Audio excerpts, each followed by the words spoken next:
Hi everyone, this video is for anyone who is doing the Ancestral Challenge or the Ancestral Protocol.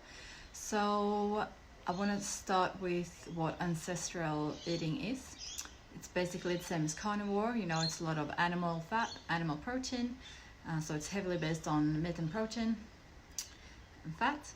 However, you will have some plants in there, so mainly fruit. And remember that in fruit, things like pumpkin, squash, cucumber, avocado, all those fruits that we think about as vegetables, but they're actually fruits. So something to remember. Now, there are many reasons for people to choose the ancestral approach. One thing is that it's just easier to adapt.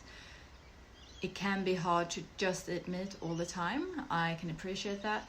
When I first started, I had a slower transition, so I was doing more of an ancestral approach where I had some fruits. Maybe it's easier for you to keep your electrolyte levels up. Maybe you just like fruit, that's fine. Whatever your reasons are, that's totally fine. You make it work for you.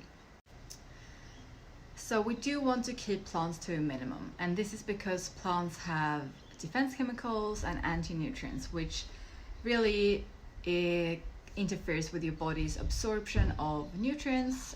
It irritates your gut, and it can create inflammation, pain, digestive issues, and so on. So that is why we keep plants to a zero or a minimum.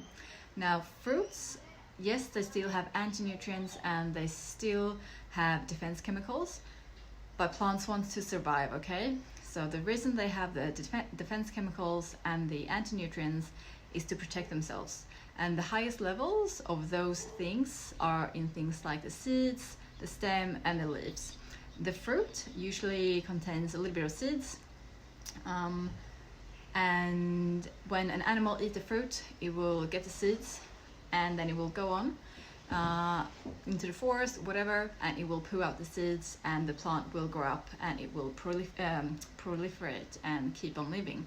So that is why the plant technically wants you to eat it, so it will have less defense chemicals and less anti-nutrients within the fruit, so it's less toxic. And that is why we say if you want to have plants, you can eat some fruit. In saying this, yes, you can have some plants. It's up to you. Eat the fruit. Remember, they do contain sugar. Sugar can cause a lot of issues for a lot of people. It depends on your metabolic health, your activity level, and so on. We are designed to eat fat and meat, fat and protein. However, back in the day when we were hunters and gatherers, we no doubt, if we came across berries or whatever fruits, we most likely ate it. Same thing with honey, of course we would eat it. But the thing is, you would not run into fruit and honey very often, and especially my ancestors. I'm from Sweden. Even during summer, it doesn't get that hot, it doesn't get that warm, we don't get that much sunlight, so we wouldn't have that much fruit available to us. So that's something to consider. Just because, yes, we ate fruit in the past, it doesn't mean that you should eat mountains of fruit every single day, because it contains sugar. Sugar will affect your hormones, it will have an impact on insulin, which will have an impact on the rest of your body. Which we will talk about more later. So keep it to a minimum. So when I say keep plants to a minimum, I mean go as much as you can without plants. If you feel like, when I first started, it was hot here in Australia, it was summer, I felt like I needed something fresh, so I would have one piece of fruit, and that would kind of help me get started. It helped me in the beginning to kind of transition, when your electrolytes can go down. So fruit does contain electrolytes, so that helped me. Or I would use a squeeze of lemon or squeeze of lime in some water with a bit of salt, and that would be my natural electrolytes with a little bit of coconut water. It wasn't much, but it was just something that kind of helped me to stay on this carnivore based diet.